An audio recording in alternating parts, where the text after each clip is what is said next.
Hi friends, welcome to our channel. ఈరోజు బ్రేక్ఫాస్ట్గా నేనేం చేశానంటే తోడన్నం అండి. మీకు అందరికీ తెలుసు కదా తోడన్నం ఎలా చేసుకోవాలనేది. పాలతోటి తోడు పెట్టుకోవాలి. అది ఎలా చేయాలో ప్రాసెస్లోకి వెళ్ళిపోదామా? అయితే వచ్చేయండి. ముందుగా ఒక బౌల్ తీసుకొని వేడివేడి అన్నాన్ని ఒక కప్పు తీసుకుందాం. అందరూ మట్టి కుండలో తయారు చేస్తారండి, నేను గాజు గిన్నెలో తయారు చేస్తున్నాను. ఇప్పుడు వేడివేడి అన్నాన్ని కొంచెం చల్లార్చుకోవాలి.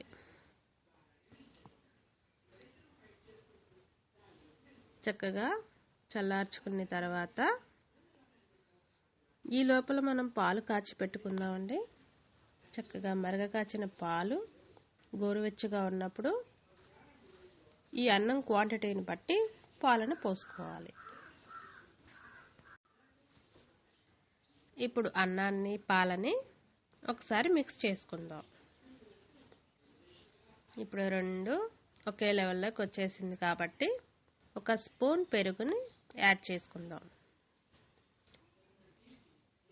ఇప్పుడు పెరుగు పాలకి అన్నానికి పట్టేలాగా మళ్ళీ ఇంకొకసారి కలుపుకుందాం.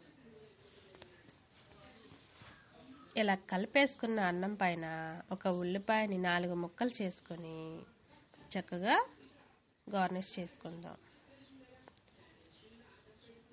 ఒక ఉల్లిపాయ 4 ముక్కలు చేసుకొని పెట్టిన తర్వాత 2 పచ్చిమిర్చిని కూడా వేసుకుందాం.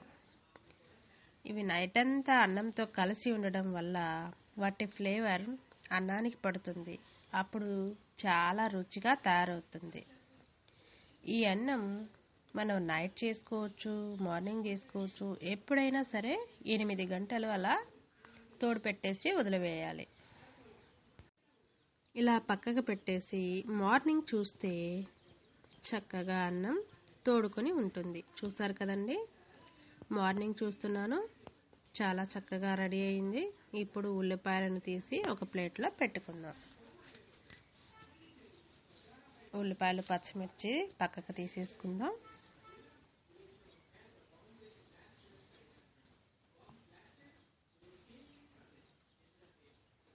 ఇలా పక్కకు తీసిన అన్నాన్ని ఒకసారి కలుపుకుందాం.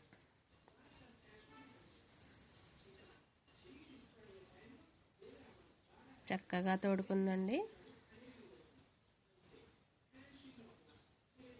ఇలా తోడుకున్న అన్నాన్ని చక్కగా కలిపేసుకొని దానిలో సరిపడా సాల్ట్ వేసుకుందాం. మరి టేస్టీగా ఉండాలి కదా. ఇప్పుడు కొన్ని వాటర్ కూడా పోసుకుందాం. ఇప్పుడు మళ్ళీ ఒకసారి మిక్స్ చేసుకుందాం. అన్నము, నీళ్ళు, సాల్ట్ కలవాలి కదండి.